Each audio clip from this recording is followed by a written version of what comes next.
ومن سيئات أعمالنا من يهده الله فلا مضل له ومن يضلل فلا هادي له وأشهد أن لا إله إلا الله وحده لا شريك له وأشهد أن محمدًا عبده ورسوله يا أيها الذين آمنوا اتقوا الله حق تقاته ولا تموتن إلا وأنتم مسلمون يا أيها الناس اتقوا ربكم الذي خلقكم من نفس واحدة وخلق منها زوجها وبث منهما رجالا كثيرا ونساء واتقوا الله الذي تساءلون به والأرحام إن الله كان عليكم رقيبا يا أيها الذين آمنوا اتقوا الله وقولوا قولا سديدا يصلح لكم أعمالكم ويغفر لكم ذنوبكم ومن يطع الله ورسوله فقد فاز فوزا عظيما أما بعد فإن خير الحديث كتاب الله وخير الهدي هدي محمد صلى الله عليه وسلم وشر الأمور محدثاتها وكل محدثة بدعة وكل بدعة ضلالة وكل ضلالة في النار أعوذ بالله من الشيطان الرجيم بسم الله الرحمن الرحيم فإن آمنوا بمثل ما آمنتم به فقد اهتدوا وَإِن تَوَلَّوْا فَإِنَّمَا هُمْ فِي شِقَاقٍ وقال تعالى في مقام آخر وَمَنْ يُشَاقِقِ الرَّسُولَ مِنْ بَعْدِ مَا تَبَيَّنَ لَهُ الْهُدَى وَيَتَّبِعْ غَيْرَ سَبِيلِ الْمُؤْمِنِينَ نُوَلِّهِ مَا تَوَلَّى وَنُصْلِهِ جَهَنَّمَ وَسَاءَتْ مَصِيرًا۔ محترم حاضرین جمعہ، بزرگوں اور دوستوں، نوجوان ساتھیوں، پردہ نشین ماں اور بہنوں، کافی عرصے کے بعد آپ کی اس مسجد میں خطبہ جمعہ کے لیے حاضر ہونے کا اتفاق ہوا ہے۔ عنوان ہے منہج سلف۔ آج ہم بنیادی طور پر 3 باتوں کو سمجھیں گے۔ پہلی بات، منہج سلف کا مطلب کیا ہے؟ دوسری بات، منہج سلف کی ضرورت کیا ہے؟ اور تیسری بات، منہج سلف کی خصوصیات کیا ہیں، اس کی اسپیشلٹیز کیا ہیں، کیا خاص بات ہے اس کے اندر؟ منہج کا مطلب ہوتا ہے راستہ، اور سلف کہتے ہیں گزرے ہوئے لوگوں۔ اللہ کے نبی صلی اللہ علیہ وسلم نے قبرستان کے اندر جا کر کے جو دعائیں آپ نے سکھائی ہیں قبرستان میں پڑھنے کی، اس میں ایک دعا میں یہ الفاظ ہیں وَنَحْنُ سَلَفُنَا وَأَنْتُمْ سَلَفُنَا، کہ اے قبر والو تم ہمارے سلف ہو، وَنَحْنُ بِالْأَثَرِ، اور ہم تمہارے پیچھے پیچھے آ رہے ہیں۔ تو سلف کہتے ہیں وہ لوگ جو ہم سے پہلے گزر گئے، اور اگر گزرنے والے اچھے لوگ ہوں تو ان کو سلف کہتے ہیں، اور برے لوگ ہوں تو ان کو خلف کہتے ہیں۔ خلف یا خلف کہتے ہیں۔ خلف کا لفظ قرآن میں آیا ہے۔ اللہ نے فرمایا سورہ مریم کے اندر فَخَلَفَ مِن بَعْدِهِمْ خَلْفٌ أَضَاعُوا الصَّلَاةَ وَاتَّبَعُوا الشَّهَوَاتِ فَسَوْفَ يَلْقَوْنَ غَيًّا، کہ نبیوں کے بعد نالائق لوگ آئے، ایسے جو ان کے بعد ایسے لوگ آئے جنہوں نے نماز کو برباد کیا، اپنی خواہشات کی پیروی کی، اور ایسے لوگ جہنم میں ڈالے جائیں گے۔ تو سلف کا لفظ جو ہے یہ اچھے لوگوں کے لیے جو گزر گئے استعمال ہوتا ہے۔ شریعت کی ٹرم میں سلف کس کو کہتے ہیں؟ شریعت کی ٹرم میں سلف کہتے ہیں صحابہ کو، اور صحابہ کے بعد کی جو جنریشن ہے تابعین، اور تابعین کے بعد کی جو جنریشن ہے تبع تابعین۔ سلف میں سب سے پہلے سب سے اوپر صحابہ آتے ہیں، پھر صحابہ کے نقش قدم پہ چلنے والے تابعین آتے ہیں، پھر ان تابعین کے نقش قدم پہ چلنے والے تبع تابعین آتے ہیں۔ یہ 3 جنریشن ہیں، یہ 3 زمانے ہیں جن کے بہترین ہونے کی گواہی اللہ کے نبی نے خود دی ہے۔ اللہ کے پیارے نبی صلی اللہ علیہ وسلم فرماتے ہیں خیر الناس قرنی، سب سے بہترین لوگ میرے زمانے کے ہیں، ثم الذین یلونہم، پھر وہ لوگ جو ان کے بعد آئیں، ثم الذین یلونہم، پھر وہ لوگ جو ان کے بعد آئیں۔ تو صحابہ، تابعین اور تبع تابعین، ان کو ہم سلف صالح یا سلف بولتے ہیں۔ اب ان کا منہج کیا ہے، ان کا طریقہ کیا ہے؟ ظاہر ہے شریعت قرآن و حدیث کا نام ہے، شریعت اللہ اور اس کے رسول کی اطاعت کا نام ہے۔ تو سلف کے طریقے کا مطلب یہ نہیں ہے کہ صحابہ کا کوئی الگ طریقہ ہے، تابعین کا کوئی الگ طریقہ ہے قرآن و حدیث سے ہٹ کر کے نہیں۔ جب ہم سلف کا طریقہ یا سلف کا منہج بولتے ہیں تو مراد یہ ہوتی ہے کہ قرآن و حدیث پر جیسے ان لوگوں نے عمل کیا، ان لوگوں نے جیسے قرآن و حدیث کو سمجھا، ہم اسی کی طریقے سے قرآن و حدیث پر عمل کریں، یہ ہے سلف کا منہج۔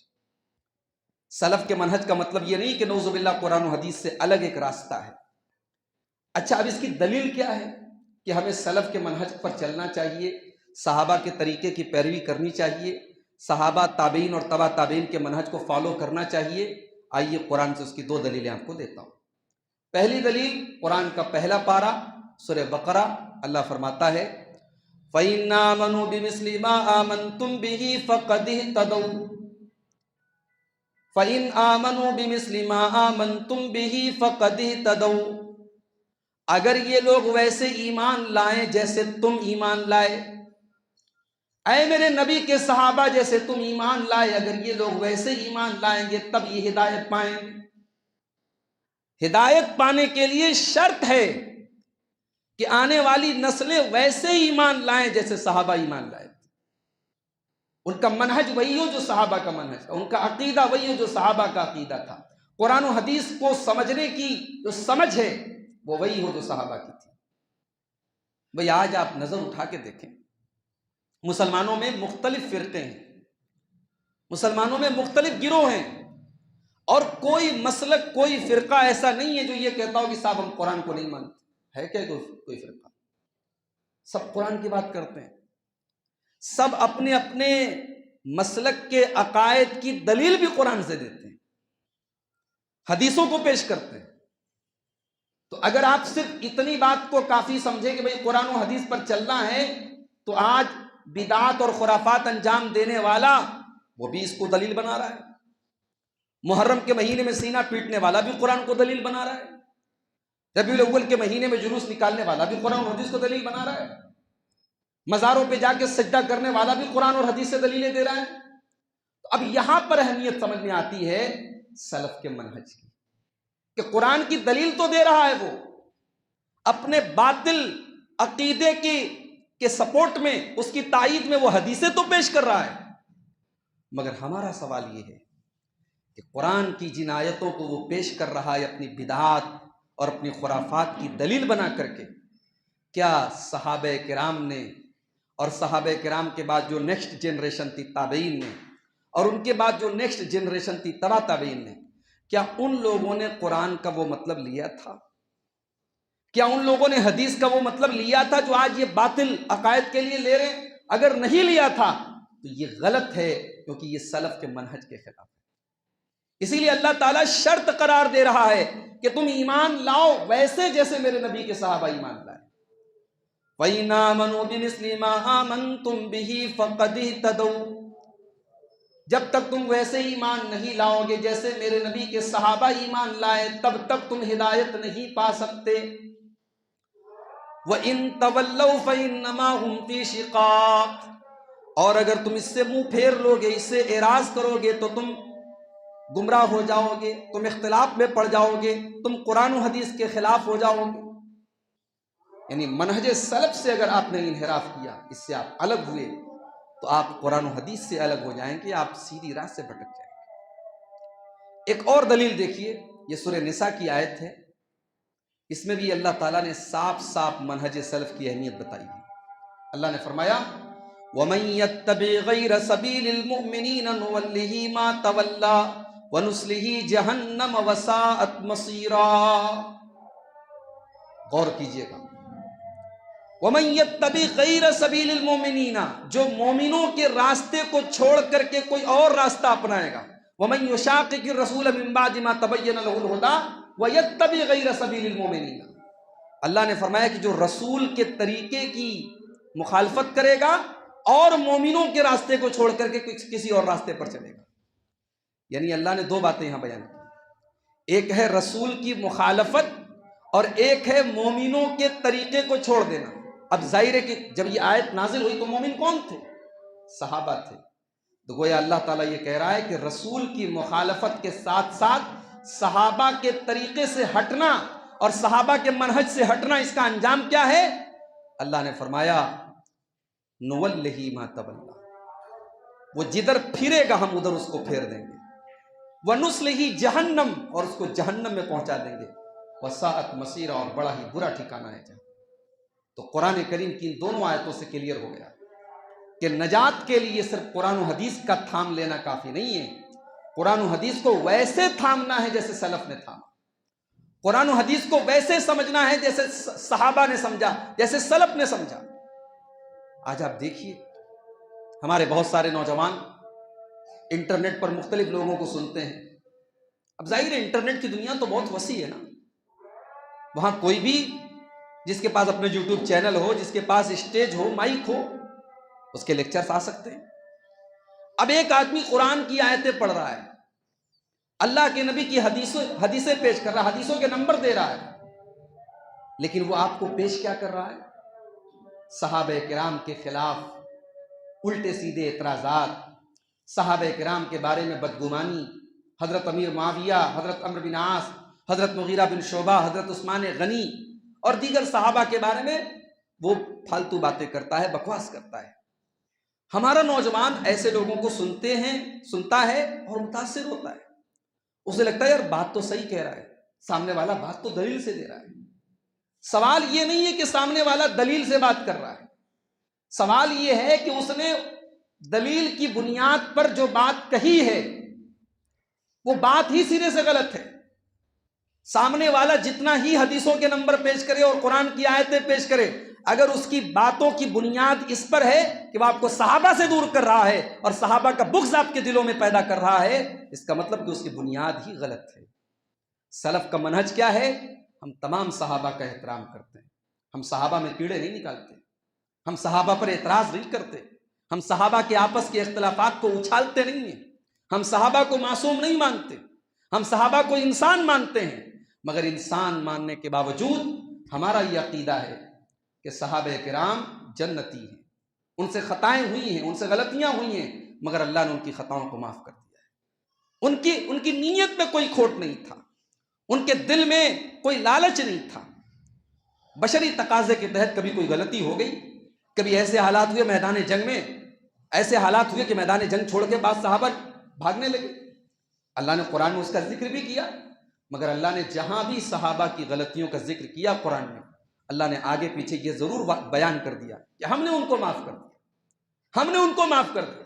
ارے جنہیں اللہ نے معاف کر دیا، ہماری اور آپ کی کیا اوقات ہے کہ ہم ان پر اعتراض کریں؟ تو آج منہج سلف کو نہ سمجھنے کا اور اس کو فالو نہ کرنے کا نتیجہ یہ ہے کہ ہم کسی بھی آج انسان کی بات جو ہمیں وزندار لگتی ہے، ہمیں مدلل لگتی ہے، ہم مان لیتے ہیں، ہم اس پر غور نہیں کرتے کہ یہ سلفی منہج سے یہ چیز ٹکرا رہی ہے یا سلفی منہج کے مطابق ہے۔ تو قرآن نے واضح کر دیا کہ ہمیں سلف کے منہج پہ چلنا ہے، اور سلف کون ہے؟ صحابہ کرام ہیں۔ سلف کون ہے؟ صحابہ کرام کے بعد کی جو نسل ہے تابعین ہے، تبع تابعین، یہ 3 نسلیں ہیں جو اس امت کی سب سے بہترین نسل ہے، جن کی فضیلت میں قرآن کی آیتیں ہیں، نبی کی حدیثیں ہیں۔ اللہ تعالیٰ قرآن کریم میں فرماتا ہے، قرآن کے 27ویں پارے میں سورہ فتح کے اندر، محمد الرسول اللہ والذین معہ اشداء علی الکفار رحماء بینہم، محمد اللہ کے رسول ہیں اور جو آپ کے ساتھی ہیں، جو آپ کے صحابہ ہیں، اشداء علی الکفار رحماء بینہم، وہ اللہ کے دشمنوں کے لیے بہت سخت ہیں اور آپس میں بہت رحم دل ہیں۔ سلفی منہج میں یہ چیز بھی ہونی چاہیے۔ آپ کا اخلاق کیسا ہے؟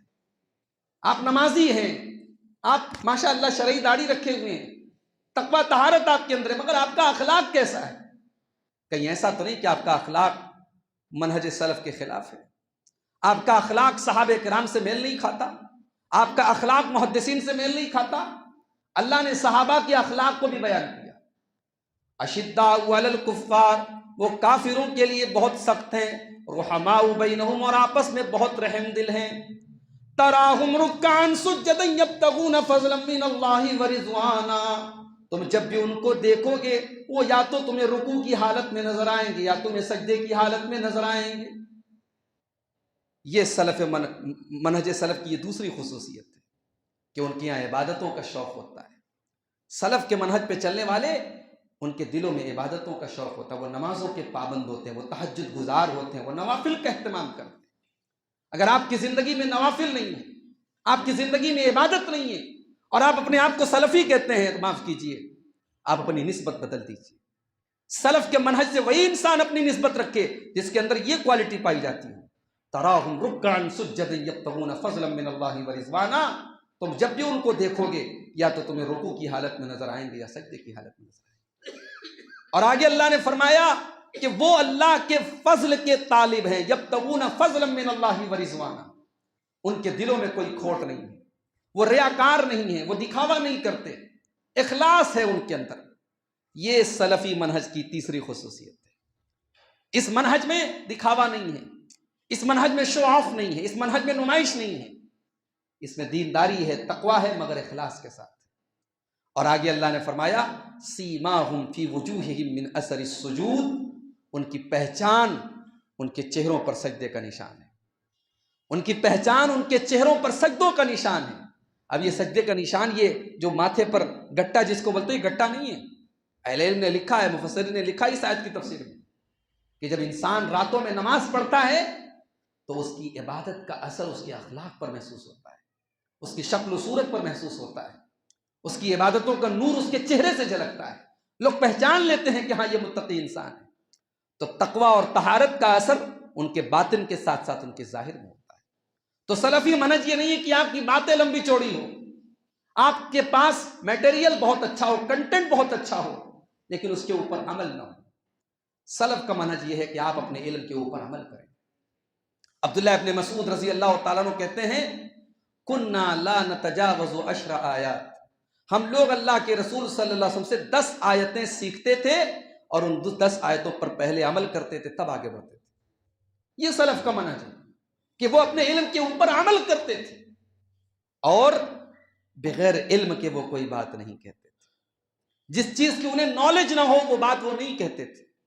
آج ہمارے کتنے نوجوان ہیں جن مسائل کی ان کو جانکاری نہیں ہے، جن معاملات میں ان کو گہرائی حاصل نہیں ہے، ان مسائل میں بھی وہ ٹپاٹپ بولتے رہتے ہیں، ان مسائل میں بھی وہ فتویٰ بازی کرتے ہیں، یہ حلال ہے، یہ حرام ہے، یہ جائز ہے، یہ ناجائز ہے۔ خبردار خبردار، یہ سلفی منہج کے خلاف ہے یہ بات۔ ہر چیز کے کچھ اسپیشلسٹ ہوتے ہیں، فتویٰ دینا سب کا کام نہیں ہے۔ اہل علم میں بھی فتویٰ دینا سب کا کام نہیں ہے۔ بعض لوگ تقریر اچھی کرتے ہیں، بعض لوگ تحریر اچھی لکھتے ہیں، ان کے مضامین بڑے اچھے ہوتے ہیں، مگر ضروری نہیں کہ وہ فتویٰ دینے کے بھی اہل ہوں۔ فتویٰ سب سے نہیں لیا جائے گا۔ فتویٰ دینے کے لیے اس کے اس کے اندر تخصص کرنے والے، جو اس کے ماہرین ہوتے ہیں، جنہوں نے اساتذہ سے اور علماء سے اس فن کی باریکیوں کو سیکھا، ان سے فتویٰ پوچھا جائے۔ آج ہمارے ہر انسان فتویٰ دے رہا ہے اور کہہ رہا ہے کہ صاحب میں سلفی ہوں۔ نہیں صاحب، آپ سلفی نہیں ہیں۔ سلف کا منہج یہ تھا ہی نہیں، سلف کا یہ طریقہ تھا ہی نہیں کہ ہر انسان فتویٰ دے۔ آپ اپنی حد میں رہیے، اپنی اوقات میں رہیے، اپنی لمٹ میں رہیے۔ یہ سلفی منہج کی بہت بڑی خصوصیت ہے۔ اللہ نے قرآن میں فرمایا وَلَا تَقْفُ مَا لَيْسَ لَكَ بِهِ عِلْمٌ إِنَّ السَّمْعَ وَالْبَصَرَ وَالْفُؤَادَ كُلُّ أُولَئِكَ كَانَ عَنْهُ مَسْئُولًا۔ خبردار ایسی چیز کے پیچھے مت پڑو جس چیز کی تمہیں نالج نہیں ہے۔ اللہ کے کان کا بھی حساب ہوگا، آنکھوں کا بھی حساب ہوگا، اور دل کے اندر کون کون سے خیالات اور نظریات پیدا ہوئے ان کا بھی حساب اللہ تعالیٰ کیا ہوگا، ان کے بارے میں بھی پوچھا جائے۔ سلفی منہج کی خصوصیت یہ بھی ہے میرے بھائیوں کہ ہم جب دعوت دیتے ہیں تو علم کے ساتھ دعوت دیتے ہیں۔ جس چیز کی ہمیں خود نالج نہ ہو ہم کیا اس کی دعوت دیں گے؟ جو انسان خود جاہل ہو وہ دوسروں کو کیا دعوت دے گا؟ تو داعی کے لیے، دین کی دعوت دینے والے کے لیے پہلے علم کا ہونا ضروری ہے۔ اللہ نے قرآن میں اپنے نبی سے کہلوایا قُلْ هَٰذِهِ سَبِيلِي أَدْعُو إِلَى اللَّهِ عَلَىٰ بَصِيرَةٍ أَنَا وَمَنِ اتَّبَعَنِي، اے نبی آپ کہہ دیجئے کہ میں اللہ کی طرف دعوت دیتا ہوں اور یہی میرا راستہ ہے، اور میں بھی دعوت دیتا ہوں وَمَنِ اتَّبَعَنِي، اور جو میری پیروی کرنے والے میرے فالوورز ہیں، میرے متبعین ہیں، وہ بھی دعوت دیتے ہیں۔ اور میں یہ دعوت علی بصیرت، میں علم کے ساتھ دے رہا ہوں، میں دلیل کے ساتھ دے رہا ہوں، میں روشنی کے ساتھ دے رہا ہوں۔ تو سلفی دعوت یہ ہڈن نہیں ہے، یہ بند کمرے میں نہیں دی جاتی، یہ علل اعلان دی جاتی ہے۔ سلفی دعوت کا کوئی ایسا پہلو نہیں ہے جس کو چھپایا گیا ہو، یہ بالکل کلیئر ہے۔ اللہ کے نبی نے ہمیں جو دین دیا ہے، جو منہج دیا ہے، اس کے اندر کوئی سیکرٹ چیز نہیں ہے، کوئی ہڈن چیز نہیں ہے، وہ بالکل نیٹ اینڈ کلین ہے، وہ بالکل کلیئر ہے۔ اللہ کے نبی صلی اللہ علیہ وسلم فرماتے ہیں ترکتکم علی البیضاء، میں نے تم کو بالکل سیدھے راستے پر چھوڑا ہے، لیلھا کنہارھا، وہاں رات بھی دن کی طرح روشن ہے۔ جس راستے پر، جس ہائی وے پر میں نے تم کو چھوڑا ہے، وہاں رات میں بھی دن کی طرح روشنی ہے، اجالا ہے۔ زندگی کے کسی موڑ پر تمہیں اس منہج اور اس طریقے میں کبھی کوئی پریشانی نہیں ہے۔ سلفی منہج کی ایک اور خصوصیت ہے میرے بھائی، ہم نصوص کے اندر ہم ہیر پھیر نہیں کرتے، ہم نصوص میں تحریف نہیں کرتے، ہم قرآن و حدیث کی کے جو نصوص ہیں ان کو تسلیم کرتے ہیں، اور ان کا جو اوریجنل معنی ہے ہم اس معنی میں لیتے ہیں۔ مثال کے طور پر اللہ نے قرآن میں فرمایا الرحمن علی العرش استوى، رحمان اپنے عرش کے اوپر مستوی ہوا۔ اب استوا کا مطلب کیا ہوتا ہے؟ عربی زبان میں کسی چیز کا مستوی ہونے کا مطلب اس چیز پر قرار پکڑنا، اس چیز پر فکس ہونا۔ اب قرآن کی یہ آیت بتا رہی کہ اللہ رب العالمین اپنے عرش پر مستوی ہوا۔ اب استوا کا جو معنی عربی زبان میں آتا ہے ہم وہی معنی لیتے ہیں کہ اللہ تعالیٰ اپنے عرش پر مستوی ہوا، اس پر قرار پذیر ہوا۔ اب کچھ لوگ اس کی تعویل کرتے ہیں کہ صاحب اگر ہم نے یہ مان لیا کہ اللہ تعالیٰ عرش پر مستوی ہوا تو اس کا مطلب نعوذ باللہ ہمیں یہ ماننا پڑے گا کہ اللہ عرش کا محتاج ہے۔ جیسے ہم اور آپ کرسی پر بیٹھتے ہیں تو ہم کرسی کے محتاج ہوتے ہیں، اور کرسی ہم سے بڑی ہوتی ہے تب تو ہم کرسی پر بیٹھتے ہیں، تو گویا نعوذ باللہ عرش اللہ سے بڑا ہو گیا۔ اس طریقے کی میں کہتا ہوں تمہیں دماغ لگانے کی ضرورت ہی کیا ہے بھائی صاحب؟ جب اللہ نے قرآن میں کہہ دیا رحمان عرش پر مستوی ہوا، اللہ کو نہیں پتا تھا کہ اس سے کیا کیا ثابت ہو سکتا ہے؟ اللہ کو تو سب پتا ہے۔ جب اللہ نے قرآن عربی زبان میں نازل کیا، اور عربی بھی کیسی؟ بالکل کلیئر عربی، بالکل واضح عربی، فصیح عربی، تو جب اللہ نے یہاں عربی کا لفظ استعمال کیا تو ہمیں اس کی کسی تعویل کی ضرورت نہیں ہے، اس کو ہیر پھیر کرنے کی ضرورت، اس کو موڑنے کی ضرورت نہیں۔ اسی لیے امام مالک سے پوچھا گیا، امام مالک بہت بڑے امام ہیں، اور سمجھیے کہ دوسری صدی ہجری کی سٹارٹنگ میں مدینہ کے اندر مسجد نبوی میں درس دیتے ہیں، اور صحابہ کے دور کو انہوں نے دیکھا، تابعین کے دور کو انہوں نے دیکھا۔ تو امام مالک رحمۃ اللہ علیہ کہتے ہیں، ان سے پوچھا گیا کہ اللہ تعالیٰ عرش پر مستوی ہے، اس کے بارے میں آپ کیا کہتے ہیں؟ تو امام مالک نے 4 باتیں بتائی۔ کہا کہ الاستواء معلوم، والکیف مجہول، والسؤال عنہ بدعہ، والایمان بہ واجب۔ یہ بڑی بنیادی بات ہے، بڑی بیسک بات ہے جو امام مالک نے کہی۔ کہا کہ دیکھو اللہ نے قرآن میں کہا کہ رحمان عرش پر مستوی ہوا، اب یہ بات معلوم ہے، ہم مانتے ہیں، یہ بات عربی زبان میں استوا کا جو مطلب ہے وہی ہم جانتے ہیں، تو استوا معلوم ہے، والکیف مجہول، لیکن کیفیت نہیں معلوم۔ اللہ عرش پر مستوی ہوا مگر کیسے ہوا اس کی کیفیت ہم نہیں جانتے۔ والسؤال عنہ بدعہ، اور اس کے بارے میں بہت زیادہ سوال کرنا، جانچ پڑتال کرنا، قرید کرنا، یہ بدعت ہے۔ والایمان بہ واجب، اور اس کے اوپر ایمان رکھنا واجب ہے۔ یہ ہے سلفی منہج۔ آج کتنے فرقے گمراہ ہو گئے، انہوں نے اللہ تعالیٰ کی صفات کے بارے میں اپنا دماغ لگایا، اپنی لاجک لگائی، اپنے من سے سوالات پیدا کیے. مثال کے طور پر اللہ کا ہاتھ ہے، قرآن سے ثابت ہے، حدیث سے ثابت ہے. اللہ کی انگلیاں ہیں، حدیث سے ثابت ہے. اللہ کا چہرہ ہے، قرآن سے ثابت ہے. اللہ کا دیدار کریں گے اہل جنت، صحیح حدیثوں سے ثابت ہے. اللہ کا قدم ہے، قرآن سے ثابت ہے، حدیث سے ثابت ہے. اب یہ جو تمام صفات ہیں، اب ظاہر قدم انسان کا بھی ہوتا ہے اور اللہ نے اپنے لیے بھی قدم کا لفظ استعمال کیا.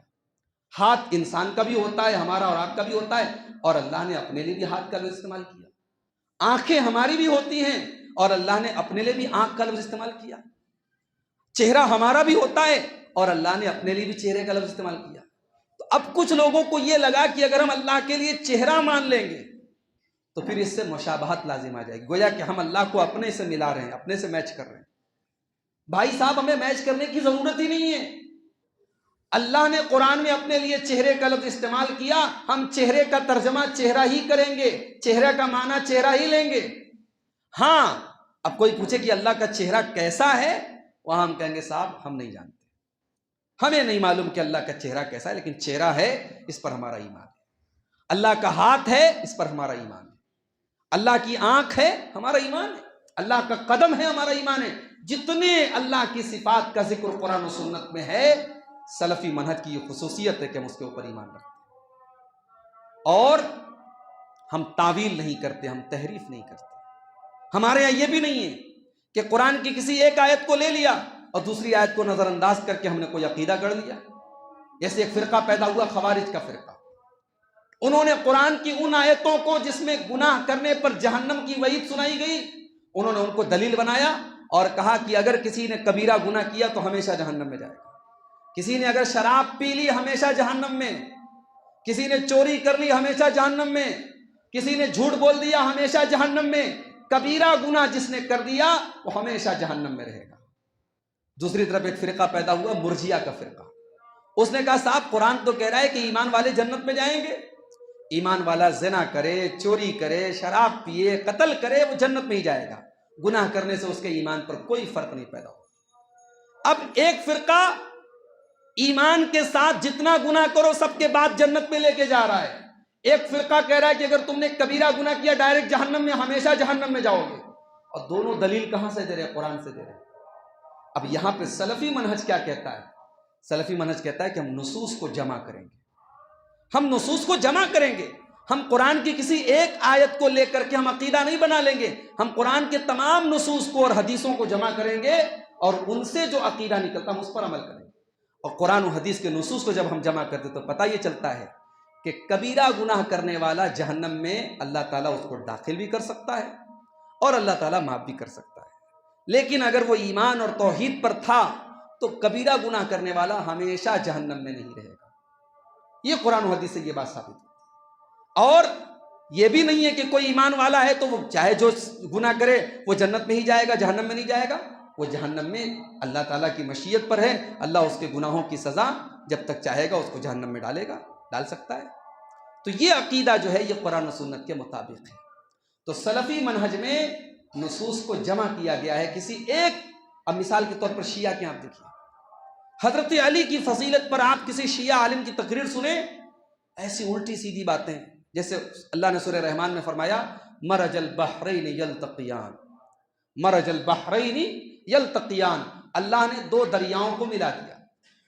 دو دریاؤں کو ملا دیا، کلیئر بات ہے. ایک میٹھے پانی کا دریا ہے، ایک کھارے پانی کا دریا، اللہ نے دونوں دریاؤں کو ملا دیا. شیعہ علماء کیا کہتے ہیں؟ یہاں دو دریاؤں سے مراد حضرت علی حضرت فاطمہ ہے. حضرت علی حضرت فاطمہ ہے.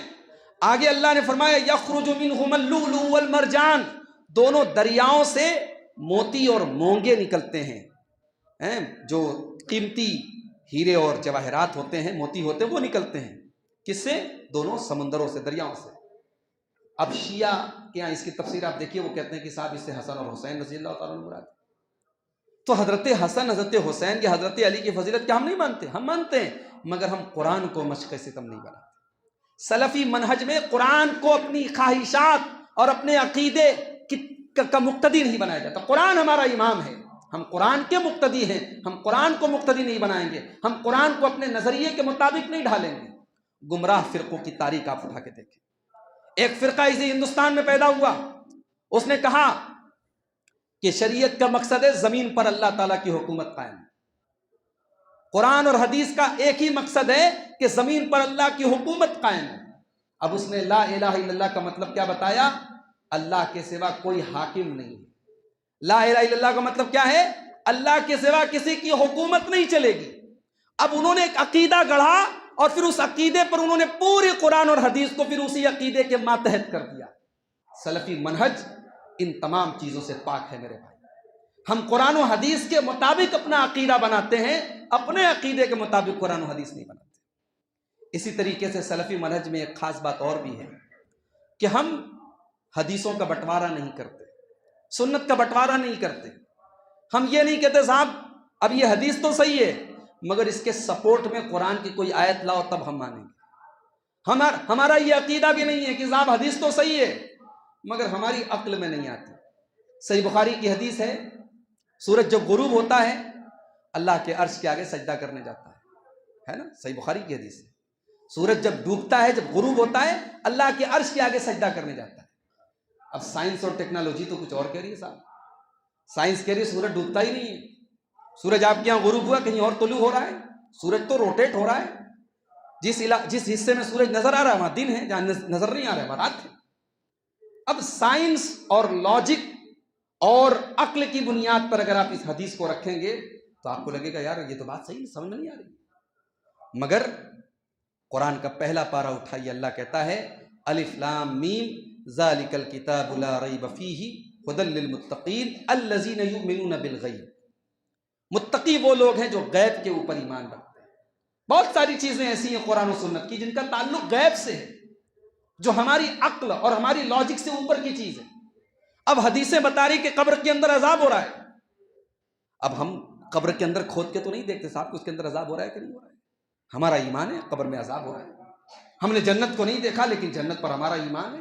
ہم نے جہنم کو نہیں دیکھا، ہمارا ایمان ہے. فرشتہ آ کر کے روح قبض کرتا ہم نے کبھی نہیں دیکھا، کسی ویڈیو ریکارڈنگ میں نہیں آیا مگر ہمارا ایمان ہے. تو سلفی منہج کی یہ خاص بات ہے کہ ہم نصوص کو، قرآن اور سنت کو، قرآن اور صحیح حدیثوں کو تسلیم کرتے ہیں.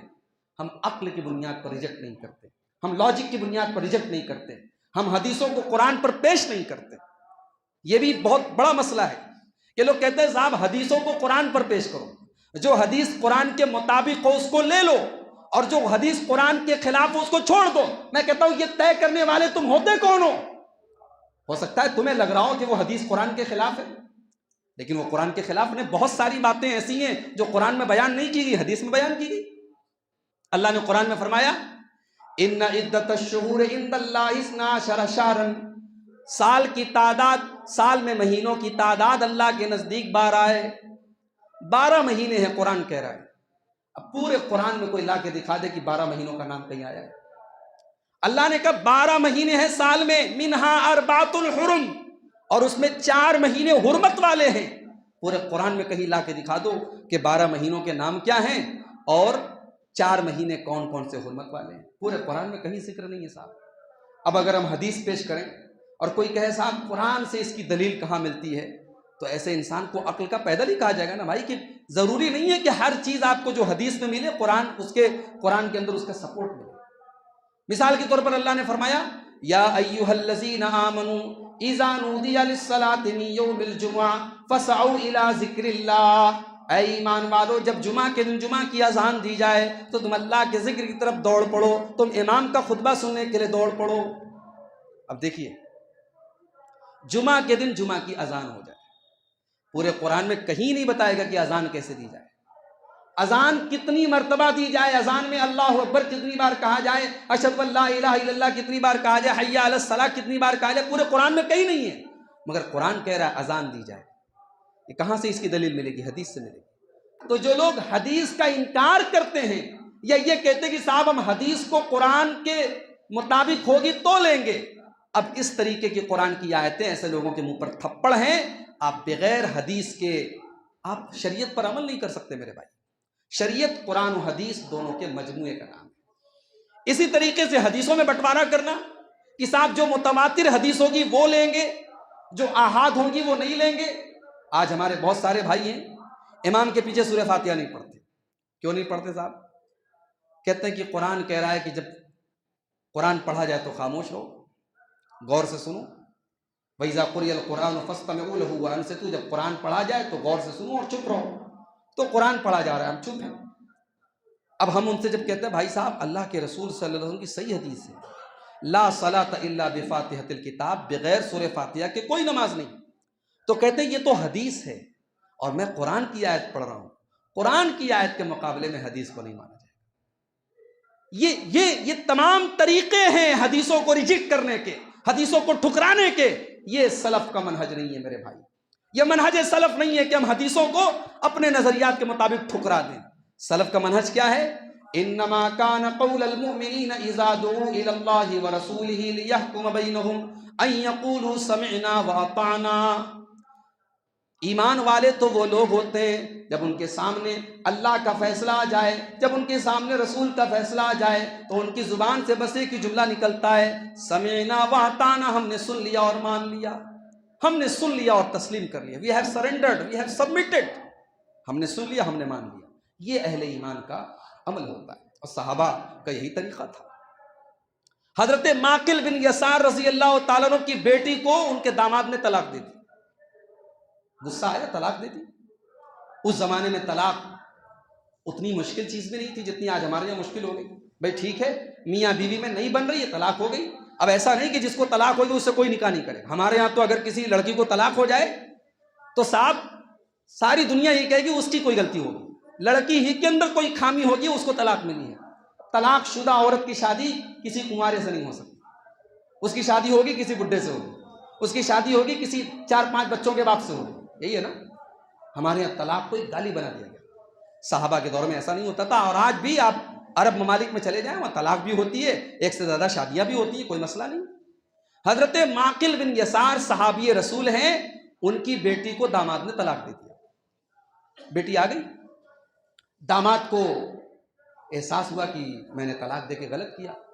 اب وہ رجوع کرنا چاہ رہا ہے، وہ دوبارہ نکاح کرنا چاہ رہا ہے. شریعت کا مسئلہ ہے اگر ایک طلاق دے کر کے کوئی بیوی کو طلاق دے دے اور 3 مہینہ گزر جائے، 3 حیض گزر جائے تو نکاح ختم ہو جائے گا. لیکن دوبارہ اگر وہ دونوں نکاح کرنا چاہیں تو کر سکتے ہیں. ہمارے لوگوں نے طلاق کو بھی جو ہے مشین گن بنا دیا، طلاق طلاق طلاق، کام ختم. بھائی طلاق کا پورا ایک پروسیس ہے، طریقہ ہے. طلاق اگر کوئی دے اپنی بیوی کو تو ایک طلاق دے، اگر الگ بھی کرنا ہے تب بھی ایک ہی طلاق دے. ایک طلاق دے دے، 3 حیض تک عورت اسی کے گھر میں رہے گی، سسرال میں رہے گی اپنے. 3 حیض گزر گیا، شوہر رجوع نہ کرے، نکاح ختم ہو گیا. لیکن اس میں آپشن رہے گا، اگر دونوں میاں بیوی آئندہ کبھی دوبارہ نکاح کرنا چاہیں گے اللہ نے ان کو آپشن دیا ہے. ہمارے یہاں لوگوں نے 3 طلاق کا جو طریقہ نکال لیا. اب وہ ایک الگ مسئلہ ہے کہ وہ 3 طلاق ایک ہوتی ہے کہ 3 ہوتی ہے، مگر وہ طریقہ ہی سرے سے غلط ہے جو طلاق طلاق لوگ بولتے ہیں. اور یہ جو آج پارلیمنٹ میں قانون بنا ہے وہ ہماری نااہلی اور ہماری نادانی کی وجہ سے. تو معقل بن یسار کے داماد نے جب رجوع کرنا چاہا تو انہوں نے روکا. انہوں نے کہا کہ نہیں، میں اپنی بیٹی کو ودا نہیں کروں گا، میں اپنی بیٹی کو جانے نہیں دوں گا. اللہ نے قرآن کی آیت نازل کی، وَلَا تَعْضُلُوهُنَّ أَن يَنكِحْنَ أَزْوَاجَهُنَّ، اگر تمہاری بیٹیاں طلاق کے بعد دوبارہ اسی شوہر سے نکاح کرنا چاہے تو تمہیں روکنے کا کوئی ادھیکار نہیں ہے. قرآن کی آیت نازل ہوئی. معقل بن یسار کا دل نہیں چاہ رہا تھا، مگر جب قرآن کی آیت نازل ہوئی انہوں نے اپنی بیٹی کو رخصت کیا. انہوں نے دوبارہ اپنے اسی داماد کے ساتھ شادی اپنی بیٹی کی کروائی. میرے بھائیوں یہ صحابہ تھے. حضرت ابوبکر صدیق رضی اللہ تعالیٰ عنہ اماں عائشہ کے باپ ہیں، اور اماں عائشہ رضی اللہ تعالیٰ عنہ کے اوپر جب منافقوں نے جھوٹا الزام لگایا، ان کے اوپر زنا کی تہمت لگائی، اور ان تہمت لگانے والوں میں 3 صحابہ بھی شامل تھے. سارے لوگ تو منافق تھے لیکن 3 اس میں ایسے لوگ بھی شامل ہو گئے جو صحابہ میں سے تھے، جو صحیح لوگ تھے، نیک لوگ تھے، لیکن بہکاوے میں آ گئے. کون کون لوگ تھے؟ حسان بن ثابت تھے، مستہ ابن اساسہ تھے، اور حضرت زینب کی ایک بہن تھی حمنہ بنت جیش. یہ 3 لوگ تھے. ان کو بعد میں 80 کوڑے بھی لگائے گئے. تو مستہ بن اساسہ جو تھے یہ صحابی تھے. انہوں نے بھی حضرت عائشہ کے اوپر الزام لگانے والوں کا ساتھ دیا، اور انہوں نے بھی یعنی اس سازش کے وہ بھی شکار ہو گئے. جب بعد میں حضرت عائشہ کی بے گناہی کے بارے میں قرآن کی آیتیں نازل ہوئی تو ان تینوں لوگوں کو 80 کوڑے کی سزا ماری. اب یہاں پہ یہ یاد رکھیے کہ مستہ بن اساسہ کون تھے؟ یہ حضرت ابو بکر صدیق کے خالہ زاد بھائی تھے، ان کی خالہ کے بیٹے تھے، رشتہ دار تھے ان کے، اور بہت غریب تھے. مہاجرین میں سے تھے، ان کے مہینے کا راشن پانی حضرت ابوبکر صدیق اس کا پیسہ دیتے تھے، ان کے گھر کا راشن دیتے تھے ہر مہینہ، اور انہوں نے حضرت عائشہ کے اوپر جھوٹا الزام لگانے میں ان کا رول رہا۔ اب حضرت ابوبکر کی جگہ اپنے آپ کو رکھ کے سوچو کہ بھئی ہر انسان کو اپنی اور اپنی اولاد کی عزت کتنی پیاری ہوتی ہے۔ حضرت ابوبکر کی بیٹی پر جھوٹی تہمت لگی ہے اور قرآن کی آیت نازل ہو گئی کہ یہ الزام جھوٹا ہے اور 80 کوڑے کی سزا دی گئی ان کو۔ حضرت ابوبکر صدیق نے قسم کھا کے کہا کہ آج کے بعد میں ایک پیسہ بھی مستح کے اوپر خرچ نہیں کروں گا، اور ظاہر ہے کیوں خرچ کروں گا بھائی؟ جو میری بیٹی کی عزت پر حملہ کر رہا ہے میں اس کے گھر میں راشن پہنچاؤں گا؟ حضرت ابوبکر نے اللہ کی قسم کھا کر کے کہا کہ آج کے بعد میں ایک پیسہ اس کے اوپر خرچ نہیں کروں گا۔ اللہ نے جب حضرت عائشہ کی پاک دامنی پر یہ آیتیں نازل کی تو اللہ نے وہیں پر ایک بات یہ بھی کہی، وَلَا يَأْتَلِ أُولُو الْفَضْلِ مِنْكُمْ وَالسَّعَةِ أَنْ يُؤْتُوا أُولِي الْقُرْبَى، اے ایمان والو جو تم میں سے صاحب حیثیت لوگ ہیں، جو پیسے والے لوگ ہیں، جو طاقتور لوگ ہیں، وہ کبھی اللہ کی قسم کھا کر کے ایسی بات نہ کہیں کہ وہ اپنے رشتہ داروں کو اور غریب لوگوں کو اور اللہ کی راہ میں ہجرت کرنے والوں کو نہیں دیں گے، ان کی مدد نہیں کریں گے، ان کو صدقہ خیرات نہیں دیں گے، ان کو ایسی قسم نہیں کھانی چاہیے۔ الا تحبون ان یغفر اللہ لکم، کیا تم یہ نہیں چاہتے کہ اللہ تم کو معاف کر دے؟ اللہ اکبر، کیا تم نہیں چاہتے کہ اللہ تم کو معاف کر دے؟ تم اگر اللہ کی معافی چاہتے ہو تو ایسی کوئی قسم مت کھاؤ اور تم غریبوں کی مدد کرتے رہو۔ جب یہ آیت نازل ہوئی حضرت ابوبکر صدیق رضی اللہ تعالیٰ عنہ رونے لگے اور کہنے لگے کہ بلا واللہ، اے اللہ ہم تو یہی چاہتے ہیں کہ تو ہمیں معاف کر دے، تو ہمیں بخش دے۔ اور اس کے بعد انہوں نے اپنی قسم کو توڑا، اپنی قسم کا کفارہ ادا کیا، اور جیسے پہلے وہ راشن پانی پہنچاتے تھے حضرت مصطح ابن اساسہ کے گھر، ویسے ہی پھر ان کو راشن پانی دے دیا۔ یہ صحابہ اپنے ایموشنز، اپنے جذبات، اپنی خواہشات سب کو قرآن و حدیث کے انڈر میں کر لینا، یہ منہج سلف ہے میرے بھائی۔ اپنی خواہشات کو قرآن و حدیث کے مطابق ڈھال لو، اپنے ایموشنز اور اپنے جذبات کو قرآن و حدیث کے مطابق ڈھال لو، یہ ہے سلف کا منہج۔ اور آخری بات، وقت کافی زیادہ ہو گیا، سلف کے یہاں جو منہج تھا اس میں یہ بھی تھا کہ علماء سے اپنا تعلق مضبوط رکھا جائے، علماء سے دین کو سیکھا جائے، علماء کے ساتھ جڑ کے رہا جائے، مشکل مسائل میں، معاملات میں علماء کی رہنمائی حاصل کی جائے، اس لیے کہ جب فطروں کا دور آئے گا تو علماء ہی آپ کی رہنمائی کریں گے اور وہی بتائیں گے کہ کیا صحیح ہے کیا غلط ہے۔ آج آپ دیکھیں بہت ساری تحریکیں چل رہی ہیں، نوجوانوں کو ورغلانے کے لیے، بہکانے کے لیے بہت سارے موومنٹس، بہت ساری تحریکیں، بہت ساری انڈر گراؤنڈ آرگنائزیشن چل رہی ہیں جن کے بڑے لمبے چوڑے دعوے ہیں، بڑی خوبصورت باتیں ہیں۔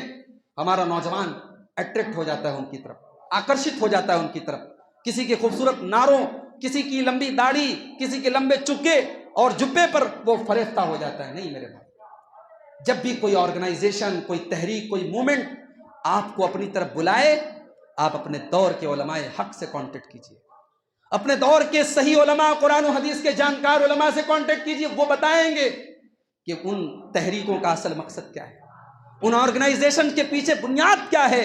اور اس امت کی تاریخ گواہ ہے کہ علماء نے وقت کے رہتے فتنوں کو پرکھا ہے اور فتنوں کا صحیح حل بتایا ہے۔ آپ کے اسی ہندوستان کی سرزمین پر 100 سال پیچھے چلے جائیے، جیسے آج ہماری مسلمان بیٹیاں اور بہنیں ہماری آج مرتد ہو رہی ہیں اور پوری سازش کے ساتھ ان کو پیار محبت کے جال میں پھنسا کے ان کو مرتد کیا جا رہا ہے، اس سے بھی خطرناک ماحول تھا 100 سال پہلے۔ اس زمانے میں آریہ سماجیوں کا فتنہ تھا، بڑی تیزی سے مسلمانوں کو گھر واپسی کرائی جا رہی تھی۔ اس زمانے میں قادیانیوں کا فتنہ تھا۔ قادیانی، مرزا غلام احمد قادیانی اپنے آپ کو جھوٹا نبی کہتا تھا، اپنے آپ کو نبی کہتا تھا اور کہتا تھا میں ہی عیسیٰ ہوں، میں ہی مہدی ہوں۔ اس زمانے کے علماء میں جس میں سب سرے سہر فہرست جو تھے علامہ ثناء اللہ امرتسری رحمۃ اللہ علیہ، فاتح قادیان، شیر پنجاب، ہماری جماعت کے نایاب ہیرے تھے، انہوں نے ان فتنوں کا سامنا کیا۔ اس زمانے میں انہوں نے کتابیں لکھی، رنگیلا رسول کے نام سے کتاب لکھی ایک آریہ سماجی نے، اللہ کے نبی کی شان میں ایسی ایسی بےہودہ باتیں کہی کہ جس کو سن کر کے مسلمان کا دماغ خراب ہو جائے، اور آج بھی انٹرنیٹ پر وہ کتاب موجود ہے۔ علامہ ثناء اللہ امرتسری نے رنگیلا رسول کا جواب مقدس رسول لکھ کر کے دیا۔ اسی طریقے سے جتنے فتنے اس دور میں پیدا ہوئے، علامہ ثناء اللہ امرتسری نے تمام فتنوں کا جواب دیا، اور آج بھی علماء حق موجود ہے اور جو اس دور کے فتنے ہیں اس سے آپ کو آگاہ کرتے ہیں۔ تو منہج سلف کا یہ بڑا بنیادی پارٹ ہے کہ آپ علماء حق سے جڑ کر کے رہیں، آپ اپنی فکر اور اپنی سوچ اور اپنے نظریات کو آزاد نہ چھوڑیں، جہاں جو دعوت دے اور جو نعرہ آپ کو بلائے آپ اس کی طرف چلے جائیں۔ تو یہ چند باتیں تھیں منہج سلف کے موضوع پر۔ بڑا وسیع موضوع ہے، خطبہ جمعہ کے حساب سے اگر دیکھا جائے تو ناکافی موضوع ہے۔ میں نے کچھ موٹی موٹی باتیں آپ کے سامنے رکھی ہیں اس امید کے ساتھ کہ انشاءاللہ ہم اور آپ اس منہج کی اہمیت کو سمجھیں گے، اور ہم قرآن و حدیث کے ساتھ ساتھ جو صحابہ اور سلف کا منہج ہے، جو ان کی انڈرسٹینڈنگ ہے، جو ان کی سمجھ ہے، اس کو ہم اپنائیں گے۔ اللہ سے دعا ہے رب العالمین ہم سب کو اس کی توفیق عطا فرمائے۔ رب العالمین ہمیں بدعت و خرافات سے، شرک سے، بری رسموں سے اللہ ہم سب کو محفوظ رکھے۔ اللہ ہمیں عبادات کے ساتھ ساتھ علم سے بھی آراستہ ہونے کی توفیق عطا فرمائے۔ جو لوگ ہمیں بیمار ہیں اللہ ان کو شفاء کامل عاجل عطا فرمائے۔ جو روزی روٹی سے پریشان ہیں اللہ ان کے کاروبار میں برکت نصیب فرمائے۔ اللہ ہمارے نیتوں میں اخلاص پیدا فرمائے۔ اللہ ریاکاری اور دکھاوے سے ہم سب کو بچائے۔ ایک معذرت کے ساتھ یہ بات بھی کہنا چاہوں گا، ہمارے یہاں عام طور سے جمعہ کی نماز میں بہت سارے لوگ ایسے ہوتے ہیں جو بہت تاخیر سے مسجد میں آتے ہیں۔ آپ نے سنا بھی ہوگا، اللہ کے رسول کی صحیح حدیث ہے کہ جمعہ کے دن خطبے کے جتنا پہلے جو آئے گا اس کو اتنا زیادہ ثواب ملے گا۔ جو بہت پہلے آئے گا اس کو اونٹ کا ثواب ملے گا، جو اس کے بعد آئے گا اس کو اللہ کی راہ میں گائے دینے کا ثواب ملے گا، جو اس کے بعد آئے گا اس کو دمبا دینے کا ثواب ملے گا۔ اسی طریقے سے پوری ایک ترتیب ہے، آرڈر ہے۔ ہمارے ہم دیکھتے ہیں کہ ایک بڑی تعداد ایسی ہوتی ہے کہ اگر 12 بجے خطبہ اسٹارٹ ہو رہا ہے تو وہ 12:30 بجے مسجد میں انٹر کرتے ہیں۔ یہ نامناسب بات ہے میرے بھائی، یہ بالکل نامناسب بات ہے۔ اگر آپ کی زندگی میں اگر آپ ہفتے میں آدھا گھنٹہ اور 40 منٹ کا وقت بھی نہیں نکال سکتے تو پھر کس بات کا ایمان کا دعویٰ ہے میرے بھائی؟ اگر ہمارے لیے دنیا کا وقت اتنا قیمتی ہے کہ ہم اللہ کے گھر کے لیے، اللہ کی عبادت کے لیے، جمعہ کی نماز کے لیے اور امام کے خطبے کے لیے ہم 40 منٹ 50 منٹ نہیں دے سکتے تو پھر ایسی زندگی کس کام کی ہے میرے بھائی؟ تو ہم اور آپ کوشش کریں جمعہ کے دن ہم خطبے کے پہلے مسجد میں انٹر ہو جائیں، جو صحیح طریقہ ہے، اور پہلے ہم جتنا پہلے بھی آ جائیں 2 رکعت کر کے ہم جتنی نفل نمازیں چاہے پڑھ سکتے ہیں اس کا انشاءاللہ ہمیں ثواب ملے گا۔ اللہ تعالیٰ اس چیز پر ہم سب کو عمل کرنے کی توفیق عطا فرمائے، آمین۔ وآخر دعوانا الحمدللہ۔